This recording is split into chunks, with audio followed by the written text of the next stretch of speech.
दोस्तों, एक वक्त था जब किसी देश की तरक्की वहाँ के लोगों की इनकम पर डिपेंडेंट थी। जिस देश की प्रति व्यक्ति आय जितनी ज्यादा होती थी, वो देश उतना ही विकसित माना जाता था। लेकिन ये कहानी अब धीरे धीरे बदलती जा रही है। सुपर पावर बनने की होड़ में दौड़ रहे सारे देश पहले जहाँ इनकम के साथ साथ सैन्य ताकत और तकनीक जैसी चीजों पर ध्यान देते थे, वहीं अब ये दौड़ अंतरिक्ष तक चली गई है। यानी जो देश अंतरिक्ष मिशन को लेकर ज्यादा सक्सेसफुल है, वही अब इस दुनिया का बादशाह कहलाएगा। आज विश्व में नासा, CNSA, ESA, JAXA और इसरो जैसी कई बड़ी बड़ी स्पेस एजेंसीज हैं जिन्होंने अंतरिक्ष मिशन में विश्व रिकॉर्ड बनाए हुए हैं। ये स्पेस एजेंसियां आए दिन अपने देश के लिए कई मिशनों को अंजाम देती हैं, जिसमें टेलीकम्युनिकेशन, ब्रॉडकास्टिंग, मौसम की जानकारी, डिफेंस सिस्टम को मजबूत करने जैसे मिशन शामिल होते हैं।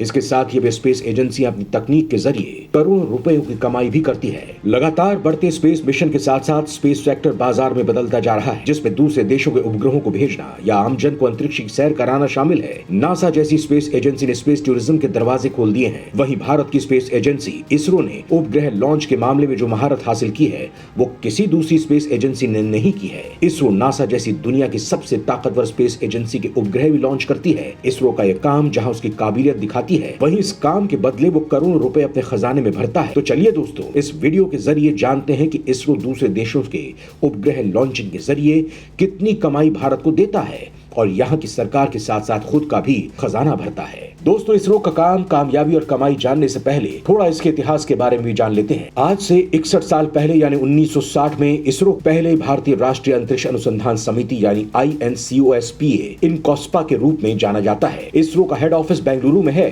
ये भारत के परमाणु ऊर्जा विभाग में आता था। साल 1957 में स्पुतनिक का परीक्षण किया गया। तब डॉक्टर विक्रम साराभाई ने उपग्रहों द्वारा प्रदान की जाने वाली क्षमता को पहचाना। वहीं भारत के पहले प्रधानमंत्री जवाहरलाल नेहरू अंतरिक्ष कार्यक्रम विकास को भारत के भविष्य के लिए एक अनिवार्य हिस्से के रूप में देखते थे। तब उन्होंने 1961 में परमाणु ऊर्जा विभाग के अधिकार क्षेत्र अंतरिक्ष अनुसंधान को रखा। 15 अगस्त 1969 को इनकॉस्पा का नाम डॉक्टर विक्रम साराभाई ने भारतीय अंतरिक्ष अनुसंधान संगठन यानी इसरो रखा, जिसके बाद साराभाई को फादर ऑफ द इसरो भी कहा जाता है। इसरो के साथ ही एक डिपार्टमेंट की स्थापना की गई, जिसका नाम डिपार्टमेंट ऑफ स्पेस रखा गया। ये विभाग इसरो के सभी कामों की रिपोर्ट भारत के प्रधानमंत्री को देता था। दोस्तों, जब इसरो ने अपनी शुरुआत की थी तो उसके पास ज्यादा संसाधन नहीं थे। वहीं उस वक्त अमेरिका के नासा के पास उच्च तकनीक मौजूद थी। तब वो इसरो की हंसी उड़ाया करता था। लेकिन फिर इसरो ने अपनी मेहनत के बल पर ऐसा कर दिखाया कि पूरी दुनिया भर की स्पेस एजेंसी देखती रह गई और इसरो आज इस मुकाम पर पहुंच चुका है कि वो अमेरिका, जापान, रूस जैसी स्पेस एजेंसियों की सैटेलाइट खुद लॉन्च करता है। पूरी दुनिया में इसरो का डंका बज रहा है।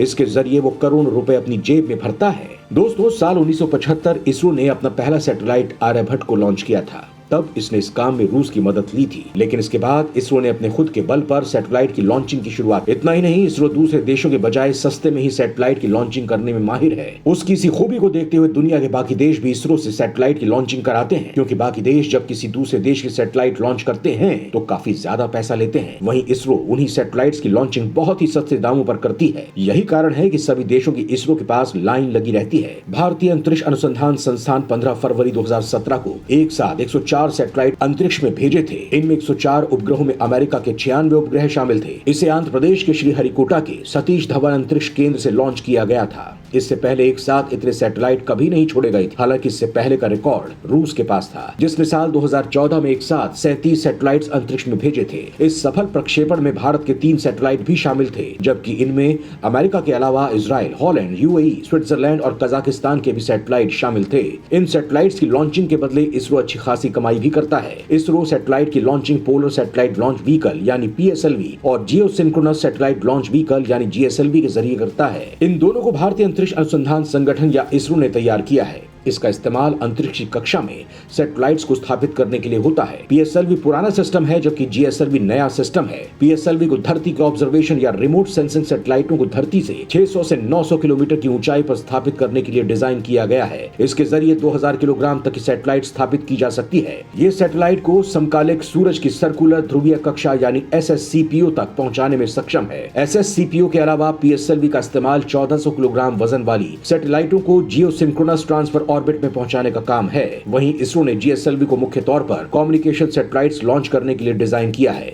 इनमें वो सैटेलाइट्स भी शामिल हैं जो जियो सिंक्रोनस ट्रांसफर ऑर्बिट GTO यानी 36,000 किलोमीटर पर स्थापित की जाती हैं। GTO के बाद सैटेलाइट्स को उसके फाइनल मुकाम तक पहुंचाया जाता है। इसमें मौजूद इंजन सैटेलाइट को जियो सिंक्रोनस अर्थ ऑर्बिट यानी GEO जो 36,000 किलोमीटर ऊंचाई पर पहुंचाती है। अपनी जियो सिंक्रोनस नेचर के चलते सैटेलाइट अपनी ऑर्बिट में एक फिक्स पोजीशन में घूमती है। ये धरती से एक नियत स्थान पर दिखाई देती है। एंट्रिक्स कॉर्पोरेशन लिमिटेड भारत सरकार की कमर्शियल कंपनी है जिसका प्रशासन नियंत्रण अंतरिक्ष विभाग के पास है। एंट्रिक्स कॉर्पोरेशन लिमिटेड को सितंबर 1992 में स्थापित किया गया था, जिसका मुख्य काम अंतरिक्ष उत्पादों, तकनीक, परामर्श सेवाओं और इसरो द्वारा विकसित प्रौद्योगिकियों के वाणिज्यिक दोहन और प्रचार प्रसार करना है। इसके साथ ही सबसे इम्पोर्टेंट काम भारत में अंतरिक्ष संबंधित औद्योगिक क्षमताओं के विकास को आगे बढ़ाना भी है। वहीं 2020 में इसका नाम बदलकर NSIL यानी न्यू स्पेस इंडिया लिमिटेड कर दिया गया। वहीं इसकी कमाई की बात करें तो साल 1992 से लेकर 2014 तक एंट्रिक्स ने करीब 4500 करोड़ रुपए की कमाई की। वहीं 2015 से लेकर 2018 तक एंट्रिक्स ने सैटेलाइट की लॉन्चिंग और दूसरे कामों से लगभग 5600 करोड़ रुपए की कमाई की। वित्त वर्ष 2018-19 में विदेशी सैटेलाइट को लॉन्च करने से भारत की विदेशी मुद्रा भंडार में 92 करोड़ रुपए का इजाफा हो गया है। सरकार के अनुसार NSIL ने 26 देशों के सैटेलाइट को लॉन्च कर बीते 5 वर्षों में 1.25 करोड़ रुपए की कमाई की है। अभी हाल ही में केंद्रीय मंत्री जितेंद्र सिंह ने लोकसभा में कहा था कि भारतीय अंतरिक्ष अनुसंधान संगठन ने अपने वाणिज्यिक हथियारों के जरिए वैश्विक ग्राहकों के लिए उपग्रहों को प्रक्षेपित करके 28 करोड़ डॉलर की विदेशी मुद्रा अर्जित की है। उन्होंने कहा कि इसरो ने अपने ध्रुवीय उपग्रह प्रक्षेपण वाहन यानी PSLV से